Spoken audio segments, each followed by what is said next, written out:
بسم الله الرحمن الرحيم. ثبوت تجوید از قرآن عظیم الشأن. الله تبارک و تعالی در سوره مزمل فرموده: فأنا أعوذ بالله من الشيطان الرجيم أو زد عليه ورتل القرآن ترتيلا. صدق الله العظيم. ورتل القرآن ترتيلا. قرآن را با ترتیل یعنی شمرده و آرام، روشن، با وضاحت، با رعایت قواعد، با رعایت قوانین مطابق با قوانین و قواعد تجوید صحیح خواندن را گفته میشه. امر کرده است که تو حتما همین طور بخوان. الله تبارک و تعالی در این آیه با رتل امر کرده است، با صیغه مصدر در اخیر آیه رتل را تأکید کرده است. یعنی امر مطلق که ذکر میشه و خودش دلالت بر وجوب میکنه در نزد علما، با استثنای آن صیغه امری که کدام قرینه مانعه و صارفه بر او باشه علاوه از او. اکثرا امر دلالت بر وجوب میکنه، قاعده کلی است. میگن امر با بسیار معانی میاد، یکی آن وجوب است. القرآن مفعولش است، ترتیلا مصدر میشه و تاکید کرده است. در اول و آخری از آیه‌ای که ما شما خواندم، رتل و ترتیلا هر دویش لفظ مبارک است.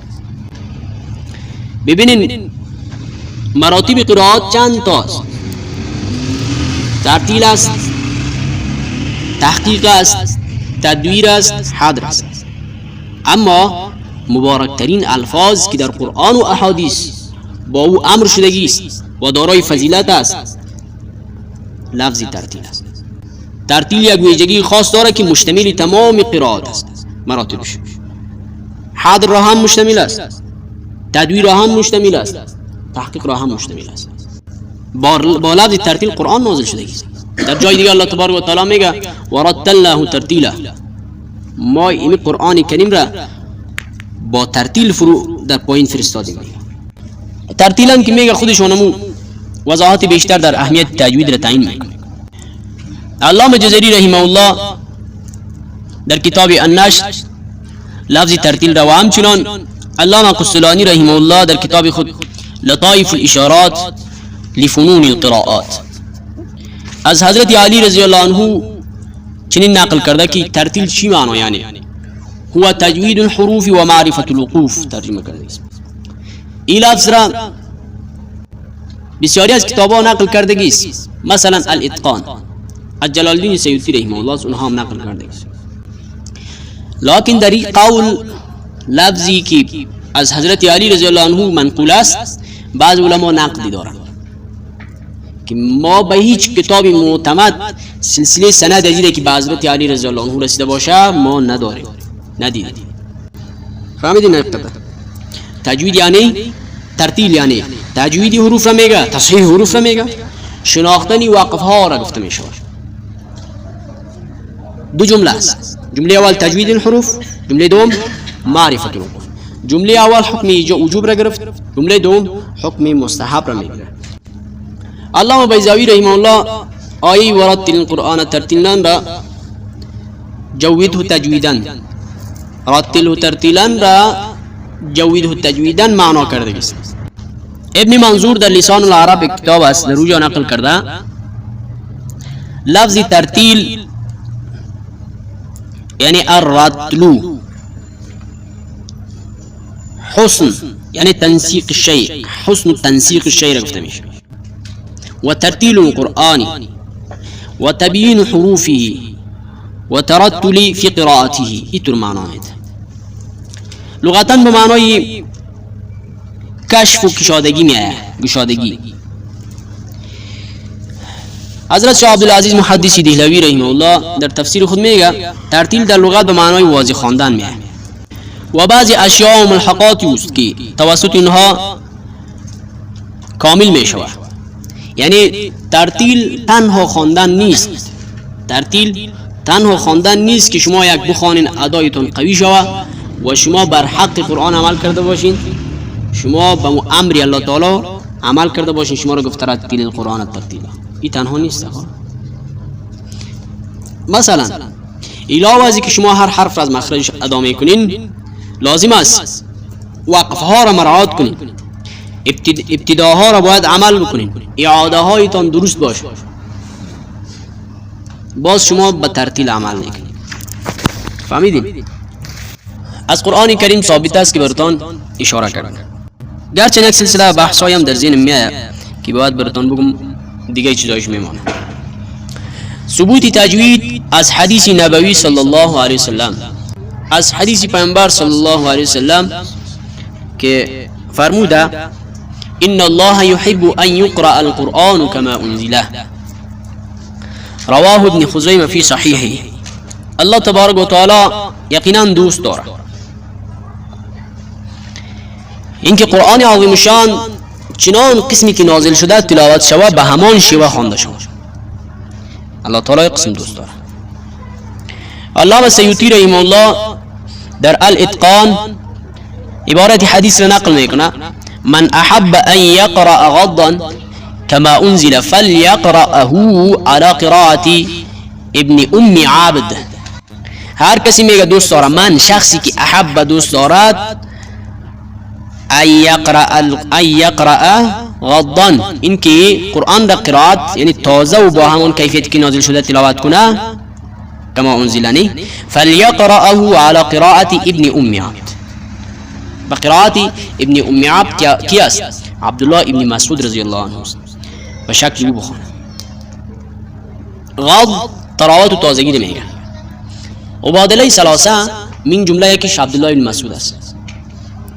مبادله ثلاثه میگن بعضی. عبدالله ابن مسعود، عبدالله ابن عمر، عبدالله ابن عباس.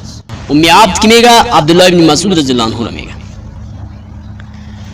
حدیث دیگری هم وجود داره که میفرماید عن حذیفه رضی الله عنه قال قال رسول الله صلی الله علیه وسلم اقرأوا القرآن بلحون العرب واصواتها.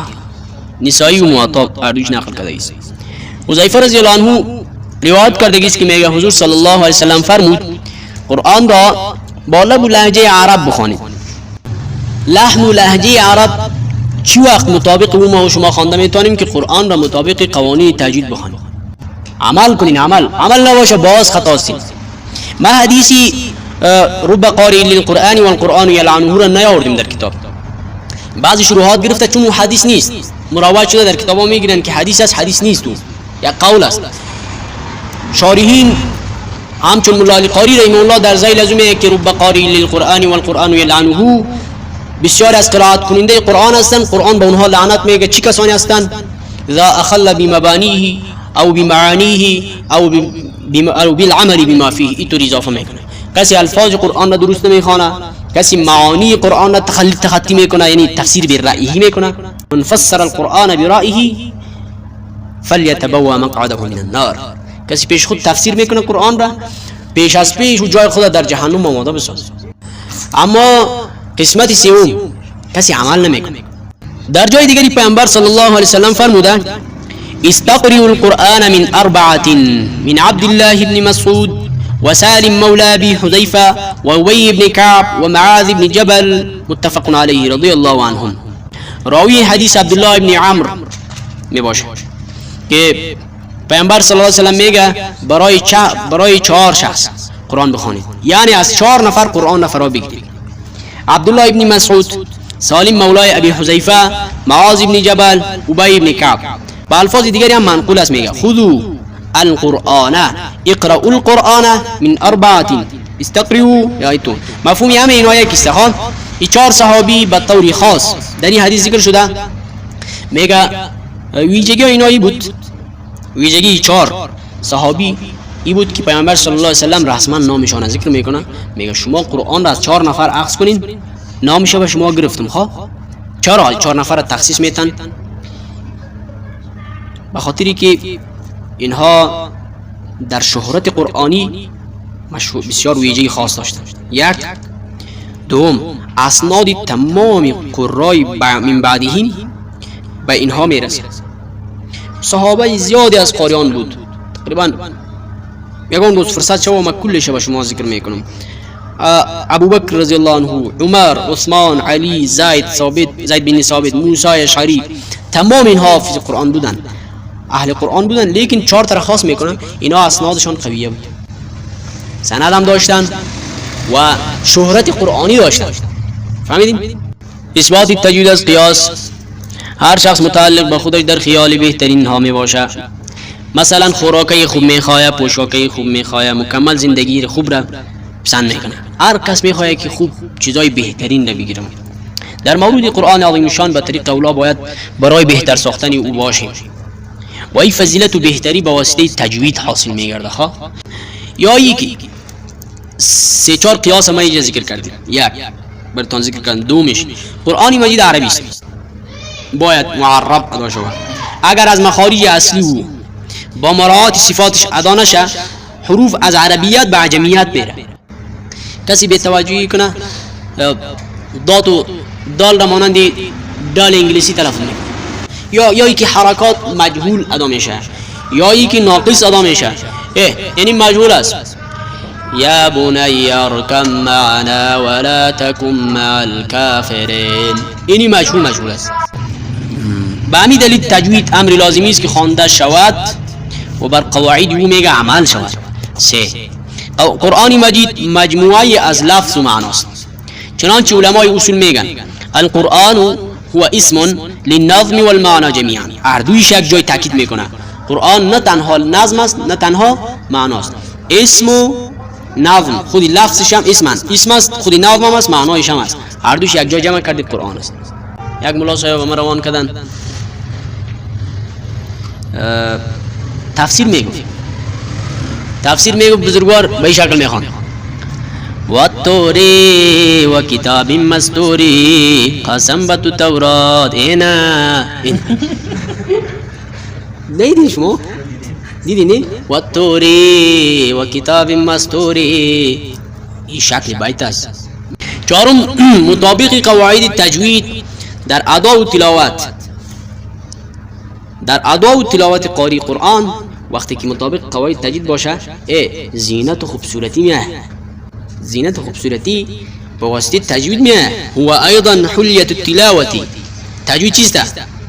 حلیه زیور است، حلیه از برای تلاوت است. و زینت الاداء والقراءه، هم زینت است هم زیور است. برای هر شخص عاقل بالغ مناسب نیست که علم را ترک کنه، زیرا که علم زیبایی در قرآن میاره.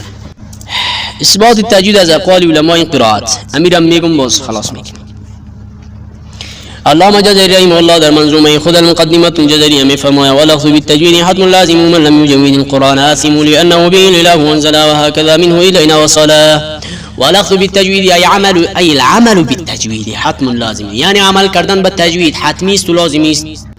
بعضی کتاب با شما میخوانین براتون استادا میگه که 2 لفظ در یک محل در معنای واحد فیان واحد جمع میشه، اول کافی ثانی مستدرک و بفایده است.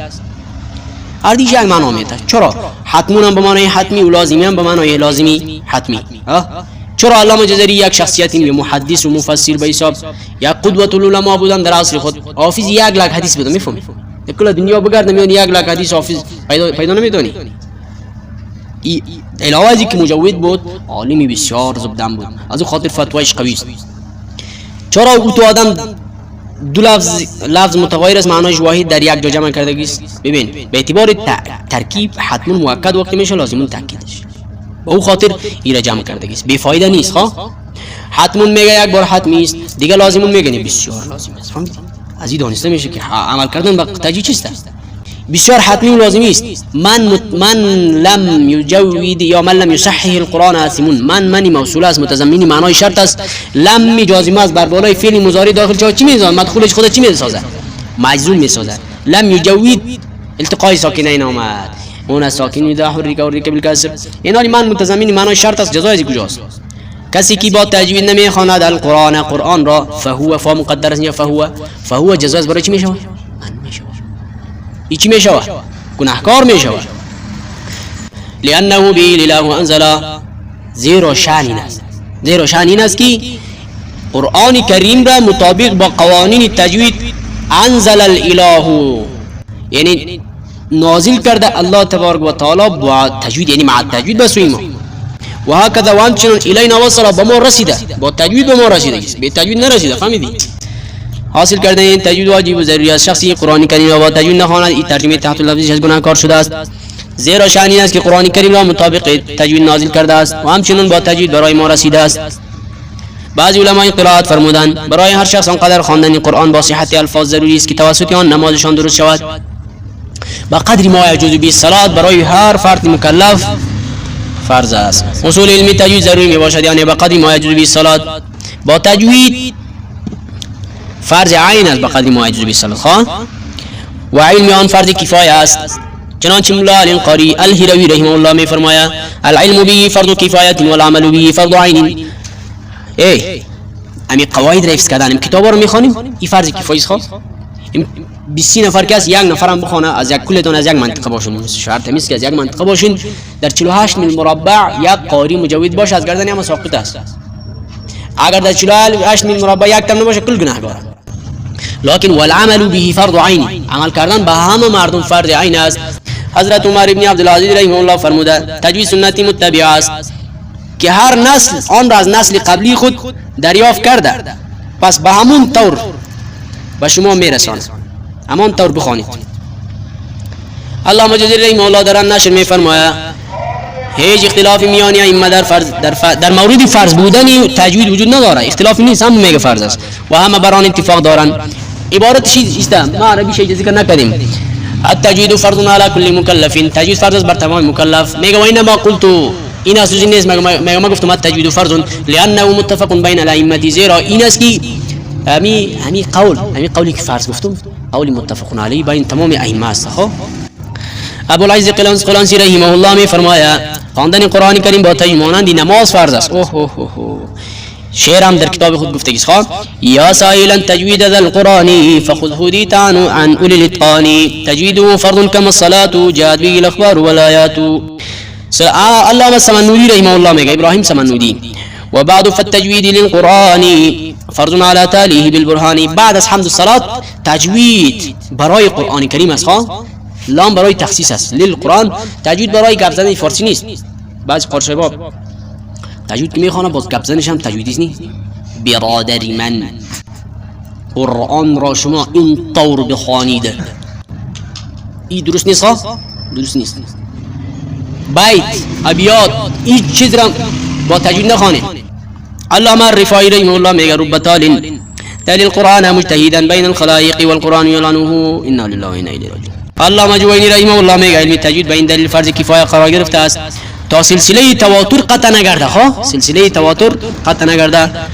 قرآن کریم از تحریف و تبدیل محفوظ بمانه به او خاطر. بنابراین گروه جماعه مسلمانان فریضه را ادا نمایند، باید از عهده بقیه یک نفر که می فریضه را ادا کنه فرض کفایه است، بقیه از بگردن هم ساقط میشه، ورنه تمام مسلمان گناهکار میشه. به خاطر عدم محافظت از قرآن به نزد خداوند باز کلگی مسئول میشه.